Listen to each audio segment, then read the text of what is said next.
How to restore old WhatsApp chat after I forgot to restore on Android. If any day you're an Android user and you forgot to restore your various kind of chats and the various kind of details on your WhatsApp after uninstalling it and you're quite frustrated, do not worry as we have got the perfect solution on how you can solve the problem. For this, first of all, you have to make sure that you just uninstall the very WhatsApp and you just reinstalled it.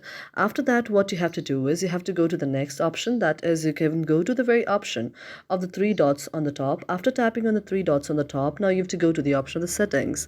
After you tap on the option of the settings, now you can see an interface like this. You can go to the option of the storage and data like this, and after you go to the option of the storage and data, you can back it up from here. Otherwise, you can also go to the next option out there. You can go to the option of the backup by directly going there, and when you back up all of your data on WhatsApp, your very problem will be solved. Thank you for watching our video, and if you really like it, do not forget to subscribe our channel.